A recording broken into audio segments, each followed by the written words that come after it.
What's up, YouTube? It's your boy Marky360 here, back with another video, and today we got ourselves another unboxing. This time we're going to be opening up another Pro controller. This one's for the Xbox. It's called the Razer Wolverine V3 Pro. It is a Pro wireless controller for the Xbox. Now this one's really nice. I've had chances to get my hands on this one, and it's got very nice mechanical style buttons, so they feel real clicky, kind of like a mouse click, and it's really nice. It also has Hall effect joysticks, so this is one that won't get stick drift. So I figured we just do an unboxing and kind of go over the controller a little bit. Maybe we'll play some games and just kind of try it out. So here's the box right here. I kind of want to go over the box and show everything that's on it. So let's do a little walkthrough. Now this one is compatible with both Xbox and PC, and this is a newer version of the Wolverine wireless controller, the V3 Pro. So the previous ones were only wired for Xbox, so you had to plug them up via USB cable. But this one, the V3 Pro, is actually wireless on Xbox. So it comes with a 2.4 gigahertz dongle. You plug it into your Xbox, and you can actually navigate the Xbox wirelessly. It can power, sleep wake the console, everything like that.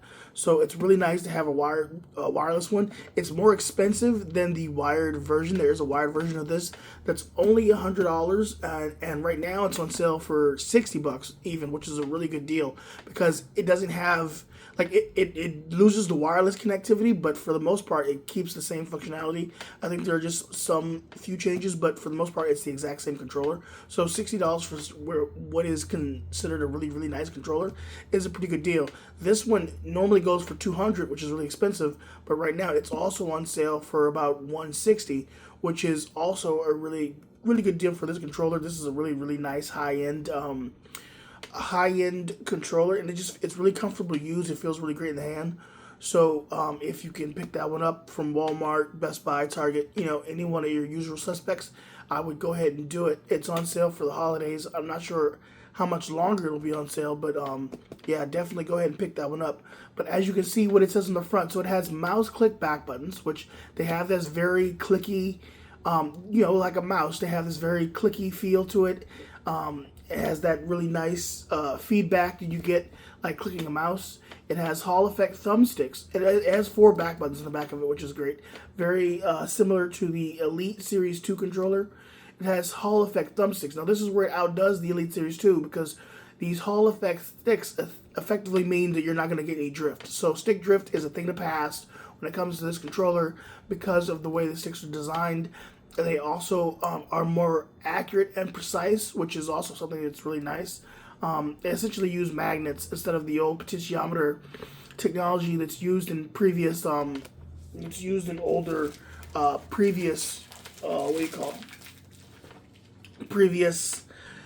controllers. And it also has hyperspeed wireless. So the hyperspeed wireless basically just make sure the connection is really fast, and you can guarantee that there's going to be a steady connection. It's designed for Xbox, so it's officially licensed, so that's something that's also really nice. And on the back of it, it kind of gives you a breakdown of everything that's included. So the Hall effect thumbsticks, the mouse click paddles. It also has the Razer Pro hyper triggers. Essentially, it's also mouse click triggers. Like, I'll go through the whole thing once we open her up. But yeah, it's got pretty much all the buttons are mouse click, which is really nice. Like, it feels good in the hand. So we're gonna go ahead and open her up real quick. Let me see if I can't cut that seal. Shouldn't be too difficult. Just slice right on through that. I feel like, I don't know what it is when it comes to these controllers. Some of these controllers always give me more headache when I go to get into it, but an Xbox controller is just, I don't know, the seal seems to be easier to break. So I did break the seal. Okay, so it looks like this is just like an outside cover. So can I just like... Oh, there's a second seal on the bottom. Okay, that makes sense. So 2 seals, one on top, one on bottom. So let's break that one too. Seal broken. But yeah, I've been excited to get my hands on this controller. I've wanted this one for a long time, but I feel like $200 for a controller, regardless of what it does, is kind of overkill. So as soon as it went on sale, I was like, yeah, I want to get that. I want to get my hands on that. So here we are. We're gonna take this out. We're gonna take this outer cover off, place that off to the side, and we have the For Gamers by Gamers logo on the front. And let's see, how do we get into this secondary box? It looks like it's one of these opens from the side type deals. Okay, yes. One last thing, the seal on the top didn't come all the way off, so I don't think.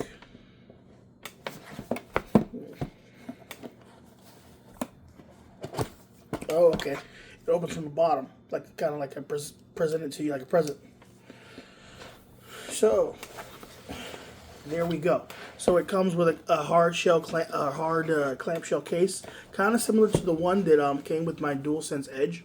So very nice, sturdy, hard case, which is nice to have. And underneath that, we also have the cable, which comes in its own little separate compartment here. So we'll get that out. So yes, we have a nice, really long braided cable. So that's always nice to have. You can never have too many USB-C cords. Looks to be USB-A to USB-C, and it has like nice covers on the ends of it, which is cool. Anything else in here? Doesn't appear to be anything else of significance in here. So that's that. So we'll go ahead and set that off to the side as well. And we've got our controller here. So we'll leave that over there. Let's take a look at our controller. Oh, hold on. Zoom rate messed up. Okay. So we've got our controller here. So let's open her up and see what's inside. Oh wow, that's nice. So they've got these really nice thumbstick covers, and we're going to try to protect the thumbsticks so they don't move or get jostled around while inside the case, which is a nice touch. So as you can see, there's controller and all of its accessories. It doesn't have as many accessories as the Xbox Series X controller, the first party one, the Elite Series 2, which is kind of disappointing because this is a $200 controller. But yeah, like I said, it has those mouse click buttons. Like the build quality on the controller is really, really high function, but I would like to see more accessories. So we do have a couple of thumbsticks here. Looks like it's only 2 to choose from, which is a little disappointing. And if I'm not mistaken, the mechanism for these thumbsticks are different than the ones that the Elite Series uses. So it's not a magnet. It's more of like a press-on type thing, kind of like how the DualSense Edge is. So you've got one short dome-shaped thumbstick. So this one's shorter and it's dome-shaped, which is something I would like to use, but I only got one, which kind of sucks. And then you have a longer sort of convex thumbstick, which is similar to that of the standard thumbsticks on the Xbox standard Elite controller. So it's disappointing that it only comes with one each. So I don't understand why they would only include one. Like, you think I would want to use both? So that's disappointing. And then you also have, this is going to be the 2.4 gigahertz wireless dongle that you use in order to connect it to the to your console.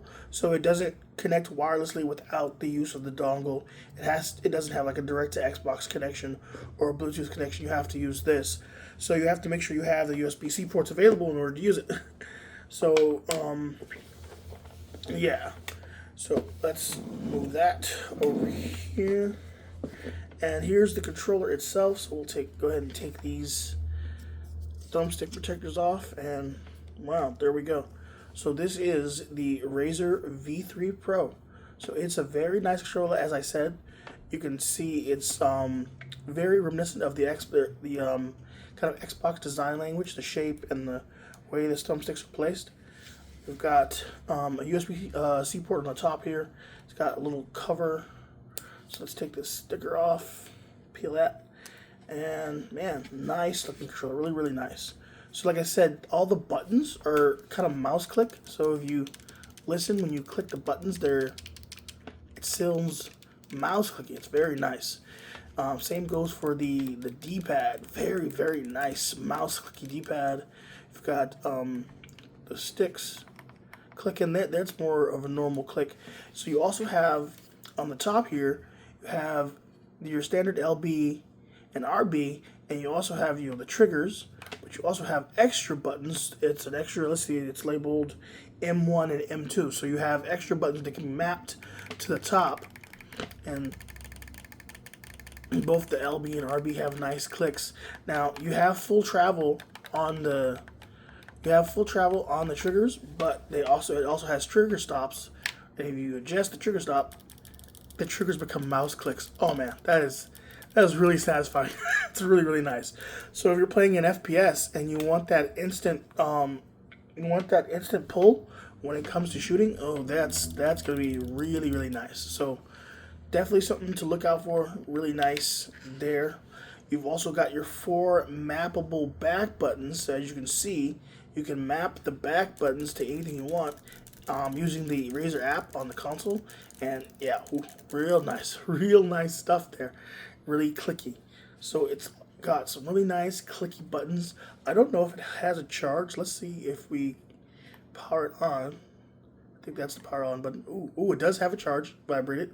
And it got the nice blue Razer logo. So this can actually be customized inside the Razer app that's available for the console.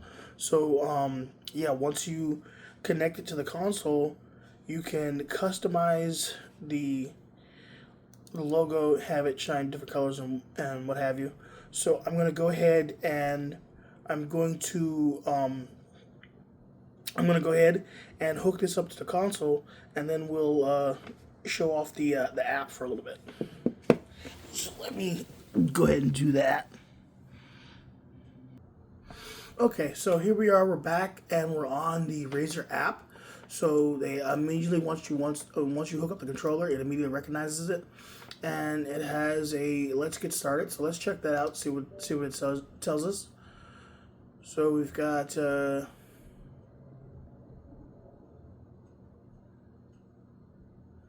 Okay, so here it goes. I guess you can name the controller. This one's named Ro, which is weird. It's just like RO. That's weird. I'm gonna change the name of that one. We'll change it to my name. Since this is my controller, this will be Marky 360.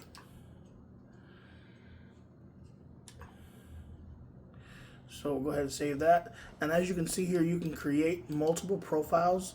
They have empty profile 1, empty profile 2, empty profile 3, 4. So you can create up to 4 different profiles for the controller. And when you go to create a new profile, you can name it. So we'll name one, I don't know, Call of Duty. We'll do COD.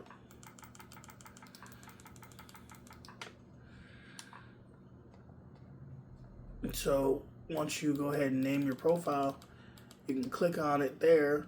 You can save to the onboard memory, it looks like. Onto the onboard memory of the controller, you can duplicate, you can delete, and save it to, I guess, this, save it to this slot. Switch. So empty profile 1 is now saved as COD. Swap the onboard memory, rename, duplicate. So basically, whenever you press the button down at the bottom, the function button, you can switch in between different profiles. So as you can see, you have all the different buttons that you can map on the controller. Let's see what's Y info does. Okay, so you can factory reset the controller.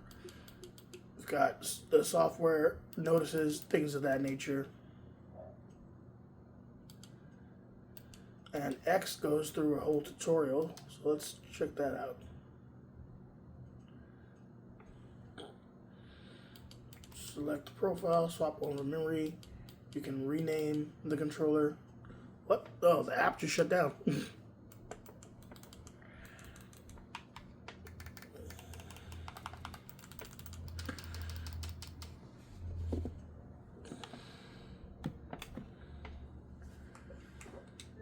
So they've got a lot of different things you can access when it comes to controller.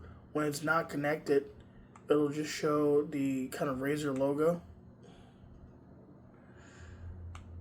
So yeah, there's all the different profiles you can access, and you can customize each one of the buttons to act as any one of the face buttons or triggers on the controller. Duplicate, rename, swap. But yeah, so the app, I don't know. I like the native app for the Xbox Elite controller more than I do this Razer one, but it's not bad. It's not a bad app or anything like that. I feel like it's the native app for the Xbox Elite controller is a little more intuitive, but we'll get through it. It's not that big a deal. But let me go ahead and flip you back around here because I wanted to show off the Razer controller. I want to kind of compare it to the Xbox's Elite controller. So in terms of like heft and weight on both controllers, I'd say the Xbox's Elite controller is actually a bit heavier than the Razer one. The Razer one feels a lot lighter than the Xbox Elite controller. The design is pretty much similar on both, though. Like, I mean, they're Xbox controllers, so they have a similar shape to it. I'd say the grips on the Razer are a little bit shorter, but overall, it's pretty much the exact same design language. Even when it comes down to like the triggers and the bumper buttons, as you'll see, they're very, very similar. So yeah, it's got an overall similar design. I have to obviously use the controller more in order to see which one I like better. But I definitely feel like I'm gonna like this one a lot because of its mouse-like buttons and how clicky they are. I also wanted to kind of give a small comparison to the DualSense Edge. So as you can see, in that midnight black, the colors look really nice. The DualSense Edge is a really nice controller, but it doesn't have those clicky style mouse-like buttons. Just like probably the best part about the controller. That coupled with the fact that it already comes pre-installed with Hall effect joysticks, whereas Sony's solution yet again is to just like let you replace the stick modules when they eventually get drift. Which, what? But yeah, so that was what Sony went with. But that was just a quick kind of unboxing and kind of checking out the controller. I'll probably do a more extended like look at the controller or review after I get my hands on it and had some time to use it. But take it easy, YouTube. Peace.